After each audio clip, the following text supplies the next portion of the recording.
So TJ and I are going to Texas T.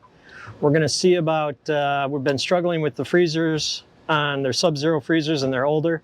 So we're going to try to blow the charge, pull a vacuum, suck it all the way down, let it sit, and then we're going to reservice it and see if we can get the freezer to start working again. I think there's a leak somewhere, but I have not been able to find the leak because it's built into a custom cabinet and a lot of woodwork involved. So, all right, here we go.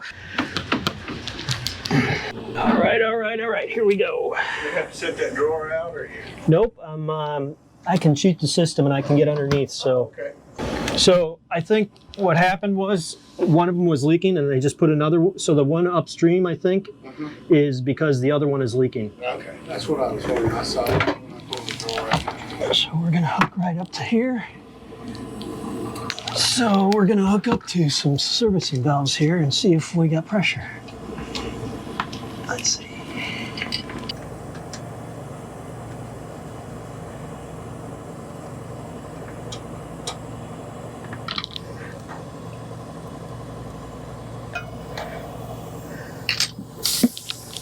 Oh, what was that? Nope, there we go. So that's not a good sign. So right now it looks like our pressures are almost equal on both sides, which that is a no bueno good thing. Let's see here, let's try this. We're gonna swap these.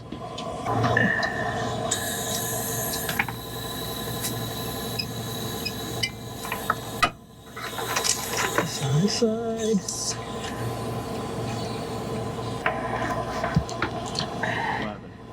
Well, so right now it looks like the pressure is the same on both sides, which means that the valves in the compressor are cracked, and it can only, it's just like a big open loop. Yeah, it's just passing through everything, yeah.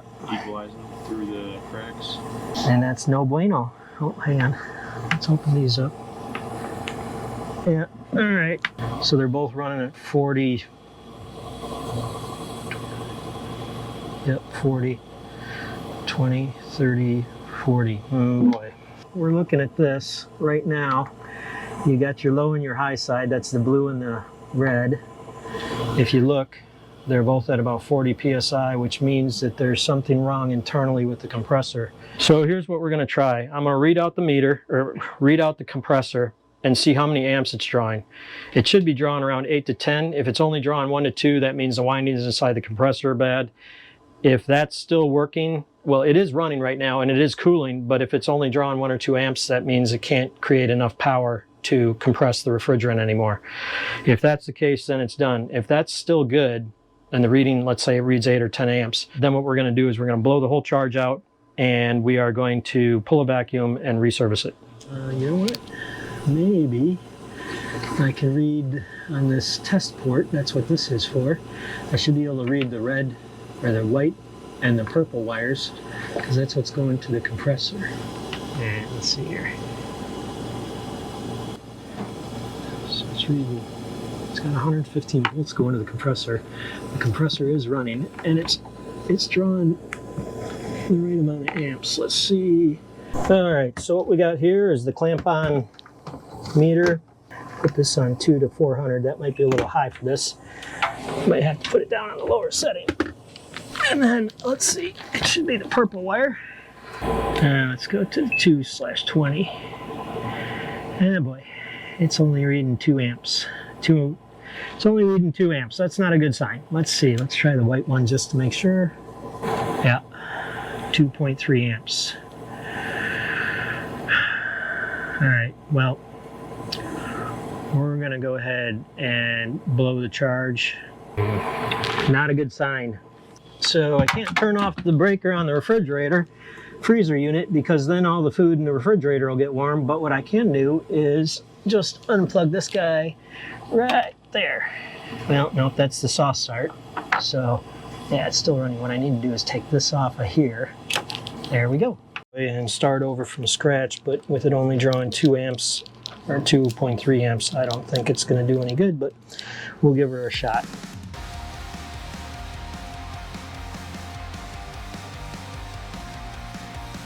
So we were getting all set up with the vacuum pump. We got the charge blown out of here. We're gonna pull a vacuum, let this thing run. Okay, so we've got the vacuum pump hooked up out here and it's running. Pulling some negative mercury here. We're still getting some gas out on the high side, so we're just gonna let this run for a while. So we've been fighting a leak on this thing for a while. We're gonna try one last time to find a leak. I have not had luck with my leak detector, which is one of the best ones you can buy, but still no joy. So let's see what we can do. That hatch that we rebuilt came out perfect. Going the wrong way. No? Oh, there you go. Just gotta use my main hands. Okay, let's see here. Let's fire this up. Let's go down here. All right, so like I said, we've been chasing this leak on the master stateroom, I don't know, for a while. I've leak checked both this unit and the evaporator's in the closet, and then I've leak checked the unit down in the engine room, the condensing unit, and there's no leaks found. I've tested this thing. I took it back to the HVAC shop and they tested it. You can hear it beeping, it's working. If we don't find the leak today, the only other place it could be is, I don't know, 2 places. And if anybody knows what those are, let me know. Send me a comment or ask a question, and I'll let you know where it possibly could be. If we don't find a leak today, I'll let you know at the end of the video where I think it might be and whether we can fix it or not. So we're just gonna go in here and check all these. There's fittings in here. Check these coils. This is the thermal expansion valve here. Check this. I should have brought a light. That's not happening. There's nothing there. Now let's go back here. Check the back coils. Nothing. Not even a hit. Nothing, nothing, nothing. All right, let's go down in the engine room.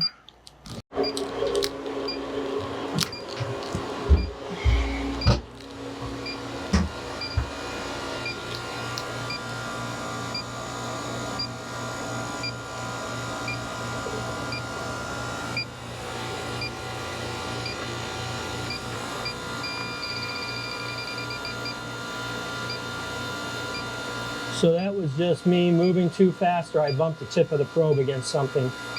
We're still not finding any leaks anywhere on this thing. Where do you guys think the leak is? Where could it be? It's not here, and it's not on the condensing unit, which is this unit down in the engine room. That's the compressor's right back there. I don't know if you can see it very good, but it's back in there.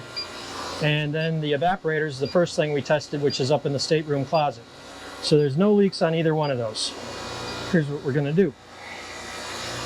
We have this stuff right here. And the only reason I'm using this, by the way, hold on. Like I said, we've been chasing this leak for a long time and we've not been able to find it. This stuff is an epoxy that we inject in the system. I've had pretty good luck with it. I've used it in cases and it's lasted years. So we're gonna inject this and I'll show you how we do that here right now. This is all it is. There's epoxy in here, right there. And what you do is you hook this up, then you hook your gauges up to this, and then you use the refrigerant and push it in. So that's what we're gonna do. The one thing I need to do though is TJ, hand me these gauges. We gotta make sure that the pressure is low enough. If the pressure is not low enough, it won't go in. I mean the pressure inside here. Okay, I just let out a little refrigerant to make sure that there's not salt water coming out, because if the condensing coil, which is this thing right here, this has salt water running through it to help cool, well, no, not help cool, it does cool the hot refrigerant, because after it gets compressed in the compressor, it's really hot. So this salt water cools it down, and it's like a tube inside of a tube. So you want to make sure that if this was leaking inside the tube, that if salt water came out, you'd pump salt water into your gauges. So you always want to let a little out to make sure it's not salt water, and then you can put your gauges on. TJ, I need you know where the circuit breaker board is, right by the door? Yeah. Go in there, and like second row, almost all the way down the bottom, it's going to say Master Stateroom AC. Yeah. Turn that off, wait about 10 seconds, and then turn it back on.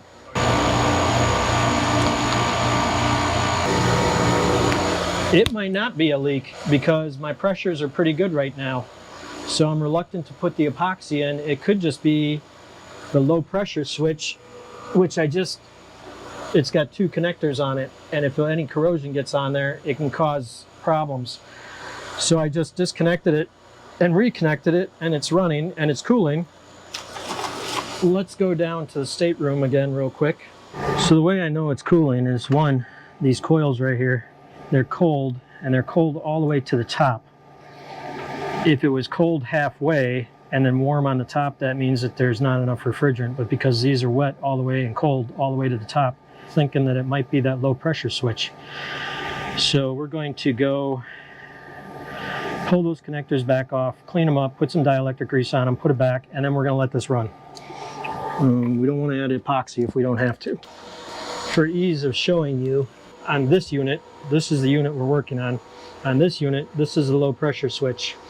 So I'm going to take these two connectors off a couple times, put some dielectric grease, scrape on the prongs a little bit, and then put it back together. Because like I said, my pressures are pretty good. So maybe that's been the problem all along, was that low pressure switch was tripping and setting itself and turning the unit off. Let's hope. My pressures are perfect. So that's the plan. We're going to let it run, monitor it. This boat does have gremlins in the air conditioning system. Don't know why. It's got something to do with when it's sitting here in the slip, it works great, but when they get underway, for whatever reason, this big salon unit doesn't cool properly, and sometimes it pops low pressure, which if it was a water flow problem, it would pop high pressure. So it doesn't make any sense, but we don't know why. And Dometic can't tell me why either. As hard as this unit is to work on, I'm thankful it's the first one and not that one way back there. Because working on those three is miserable, because you got to kind of lay down there and try to work, and then you always need another wrench. So then you have to squirm out of here and go get something. But at least we're lucky we got this one today. It's Matt. I got on board. I looked at Jim's unit. So the pressures were perfect. I did not put any epoxy in it. I cleaned the connections on the low pressure switch, and it's running now, it's cooling, everything seems in order. So I think either the connections on the low pressure switch are dirty, but I cleaned them. So we're gonna let it run, and you or I, whoever's down here next, check it, report back to each other what the findings were. If it pops on low pressure again, then I'm gonna change that low pressure switch, which is going to be, I might have to pull the unit out of the cabinet down there in the engine room to do it, because there's just no room. But hopefully, doesn't come to that. Hopefully it runs, but like I said, right now it's running, it's cooling to spec, so we're going to leave it alone. Double check all my fittings. Looks tight and good. All right, so we've got minus 34, 35 inches of mercury there. The high side doesn't really show, it just shows below zero, but this shows in the low side. The green below the zero shows in negative.